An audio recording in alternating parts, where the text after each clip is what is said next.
இப்போ நம்ம வந்து முட்டைக்கோஸ் காரக்கறி பண்ண போகிறோங்க. அதுக்கு தேவையான பொருள் முட்டைக்கோஸ் வந்து ஒரு 1/4 கிலோ எடுத்துக்கங்க, எண்ணெய் 2 டேபிள் ஸ்பூனு, உப்பு தேவையான அளவு, பெருங்காயம் தேவையான அளவு, மிளகாய்த்தூள் வந்து 1 டீஸ்பூன் எடுத்துங்க, மஞ்சள்தூள் 1/4 டீஸ்பூன், சீரகம் 1/4 டீஸ்பூன் எடுத்துங்க, கடலைப்பருப்பு வந்து பார்த்திங்கன்னா ஒரு 1/4 டம்ளர்லேருந்து 1/2 டம்ளர், நம்ம எவ்வளோ முட்டைக்கோஸ் எப்படி இருக்கோ அதுக்கு தகுந்த மாதிரி எடுத்துங்க.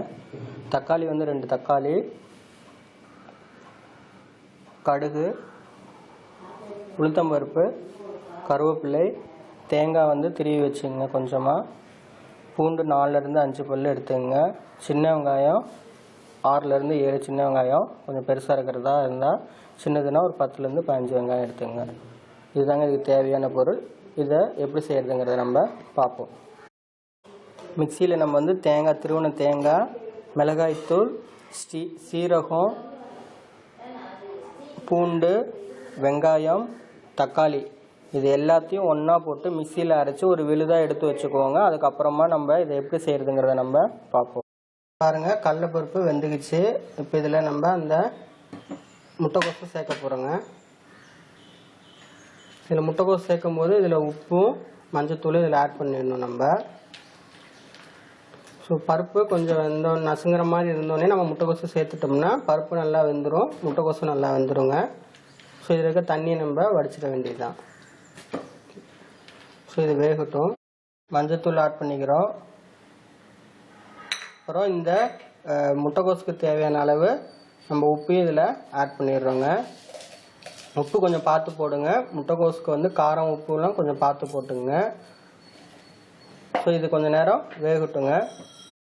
ஸோ பொரியலுக்கு வந்து எண்ணெயை தாளிக்கிறதுக்கு காரக்கறிக்கு நம்ம எண்ணெய் விட்டுருக்கோங்க. இதில் பெருங்காயத்தை ஆட் பண்ணிக்கிறோம். அப்புறமா கடுகு, உளுத்தம்பருப்பு.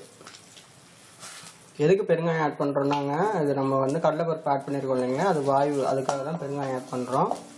ஸோ இந்த கடுகு வெடித்து இது வந்து சிவப்பு வரப்போ இதில் நம்ம கருவேப்பிலை ஆட் பண்ணிடுறோங்க.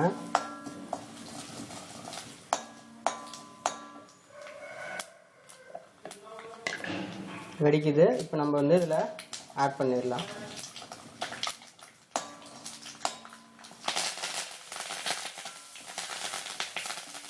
இப்போ இந்த அரைச்ச விழுதை இதில் சேர்த்துடலாங்க. சேர்த்து இதை கொஞ்சம் நல்லா பச்சை வாடை போகிற அளவுக்கு வணக்கணும். இப்போ பாருங்கள், இது நல்லா வணங்கிடுச்சு மசாலா. உங்களுக்கு நல்லா தெரியுது இல்லைங்களா? இப்போ இதில் நம்ம அந்த முட்டைக்கோஸை இதில் ஆட் பண்ணிடலாங்க. இது கொஞ்சம் காரமாக இருக்கும். இந்த முட்டைக்கோஸ் சாதாரண பொரியல் செஞ்சால் யாரும் சாப்பிட மாட்டாங்க. இது சுவையே வித்தியாசமாக இருக்கும், செஞ்சு பாருங்கள். ஸோ இதில் எல்லா முட்டைக்கோஸையும் ஆட் பண்ணிட்டு நம்ம இந்த முட்டைக்கோஸில் இருக்க தண்ணி நல்லா இதாகிற வரைக்கும் நம்ம இதை வணக்கணுங்க. ஸோ இதை வணக்கிட்டு எடுத்தோம்னா நமக்கு முட்டைக்கோஸ் காரக்கறி தயாராகிடுச்சுங்க. வாசனை எங்களுக்கு வருதுங்க. நீங்களும் செஞ்சு பாருங்கள், உங்களுக்கு இந்த டேஸ்ட் ரொம்ப பிடிக்கும். சுவையான முட்டைக்கோஸ் காரக்கறி தயாராகிடுச்சுங்க. நீங்களும் செஞ்சு பாருங்கள். செஞ்சு பார்த்துட்டு உங்கள் கமெண்ட்ஸை எங்களுக்கு எழுதி அனுப்புங்க. ரொம்ப சுவையாக இருக்குங்க. இது சாம்பார் சாதம், தயிர் சாதம் எல்லாத்துக்கும் இந்த காம்பினேஷன் ரொம்ப பெஸ்ட்டாக இருக்குங்க. ரொம்ப நியூட்ரிஷனல் வேல்யூ உள்ளது. செஞ்சு பாருங்கள். செஞ்சு பார்த்துட்டு உங்கள் கமெண்ட்ஸ் எங்களுக்கு எழுதுங்க. நன்றி.